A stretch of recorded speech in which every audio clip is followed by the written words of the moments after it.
Kada smo dogovarali grafičku mapu i izložbu Mirana Šabića, nismo ni u snu mislili da ćemo se naći u ovako neizvjesnim i otežavajućim okolnostima. Naime, nakon potresa koji je zadesio Zagreb i oštetio našu instituciju, dogovorili smo se sa Miranom da usprkos vidljivim ožiljcima od potresa u našem izložbenom prostoru nećemo odustati od izložbe i promocije grafičke mape. Naime, tada smo se nadali da će epidemiološka situacija vezana uz COVID-19 biti tako da svi oni, to jest manji broj onih koji žele prisustvovati promociji i otvorenju, biti zaista i fizički u mogućnosti biti nazočni na tom događanju. No, situacija se u posljednje vrijeme jako pogoršava, stoga smo u želji da nikog zdravstveno ne ugrozimo odlučili promovirati mapu virtualnim putem i tako biti vidljivi i onima koji prate Miranov rad i šijem broju poklonika grafičke umjetnosti. Zelje urbana prolaznost svjedoči o neumoljivom protoku vremena koje nagriza urbane topose krajolika. Samobor i njegova neposredna okolica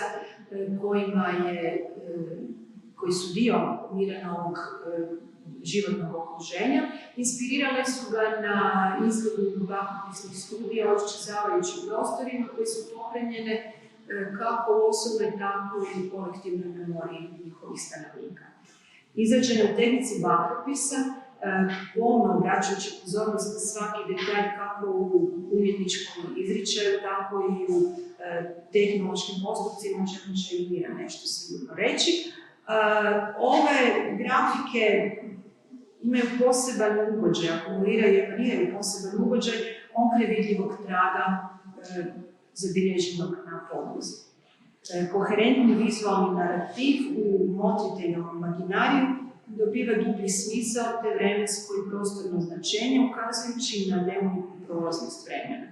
I u autoreferencijalnim obrisima prožetima stvarnošću ova serija grafika ispod površine viđenog transcendentira mijenu vremena u kojem vrijeme nagriza sve stvorene. Zadnjih 10 godina se bavim temom memorije u umjetnosti. Prije svega to je bila osobna memorija, a zadnjih nekoliko godina me počela zanimati i kolektivna memorija, ali prije svega memorija mjesta. Zanima me aura nekog mjesta i zanimaju me što čini to mjesto posebno. I zato sam prilikom svojih raznih šetnji, planinarenja i slično u Samoboru i okolici gdje živim, često sam susretao te stare, zapuštene prostore i onda me zanimalo kako je moguće da jedna tvornica koja je bila živa kucavica nekog mjesta, zbog te tvornice su se vjerojatno ljudi selili u Samobor i pokušavali svoj život nastaviti u Samoboru, baš zbog te tvornice u kojoj su radili, odjednom ta tvornica nestane i propadne, kao recimo tvornica Klara koja proizvodi kruh. Nepojmljivo mi je kako može propast tvornica koja proizvodi nešto što ljudi svaki dan kupuju. I upravo zbog toga značaj tih mjesta kao bivša vojarna gdje je moj tata radio, kao bivša tvornica Klara, pored koje sam svaki dan prolazio dok sam išao u školu i taj druga mjesta koje sam iskoristio, upravo u meni pobuđuju nekakvu nostalgiju. To su mjesta, to su baš heterotopijska mjesta, pogotovo za mene osobno, i upravo zbog toga mi je ova mapa važna, koliko god je ona privatna, koliko god je ona baš moja, zato su to mjesta koja sam ja posjetio. Ja mislim da se jako puno ljudi u Samoboru, ali naravno i u okolici i svi drugi ljudi koji vide mapu mogu prisjetiti nekih njima važnih mjesta. Ljudi iz Samobora pogotovo se mogu sjetiti nekog događaja ili njihovog doživljaja tog mjesta koji su vidjeli, ali oni su znak prolaznosti, a mi živimo upravo u vremenu u kojem vidimo da mnoge zgrade oko nas koje su sad oštećene potresom će nažalost postati slična ovakva heterotopijska mjesta koja će ostati većinom zabilježena putem nekakvih fotografija i naših sjećanjima. I to se upravo dogodilo sa ovim mojim mjestima. I zato sam ih ja želio obilježiti i dati im značaj.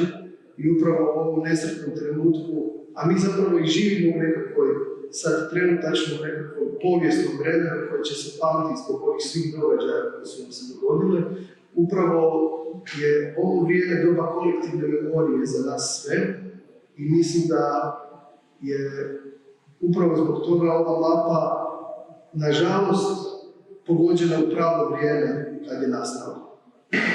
Znači, osim grafičke mape, na ovoj izložbi izlažem i prostornu instalaciju sa 3 grafike i 3 video rada.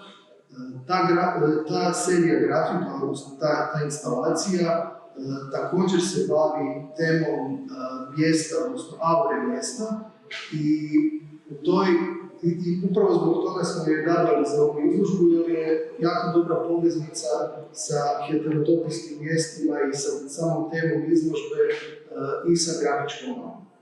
Iz tehničkog aspekta su ti radovi isto dosta zapravo povezani i u jednom i u drugom slučaju, u slučaju mape i u slučaju prostorne instalacije sa ovaj dio koji se veže uz grafiku je rađen vrlo jednostavnom tehnikom makropisa.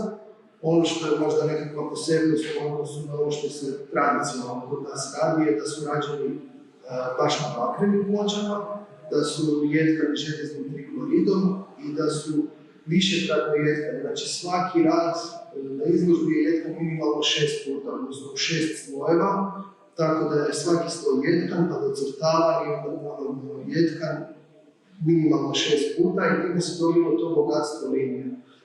Često me ljudi pitaju zašto uopće koristim tako bogatstvo linija, zašto jednostavno ne pojednostavim sve, mogu se napraviti akvatintu plohama i bi sličan dojam. Međutim, ako govorimo o memoriji nekakvog mjesta, meni je to nekakva vrsta meditacije i onda dok crtam to sa tih puno detalja mogu i razmišljati o tom mjestu, to mi je nekakva vrsta opuštanja i prije svega davanja značaja tom mjestu, da sam ga bilo kako napravio putem nekakvog transfera, fotografije ili putem neke akvatinte, bilo puno brže gotovo, ali ja mislim da je upravo tim bogatstvom detalja i činjenicom da sam svakom radu posvetio oko mjesec dana svakodnevnog rada, baš zbog toga sam dao značaj tom mjestu.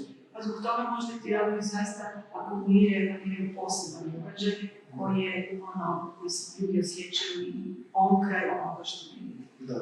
Znači ta titravost samog rada je meni uvijek vrlo privlačna, a mislim da ona upravo i ukazuje na nekakvu posvećenost i povezanost sa tim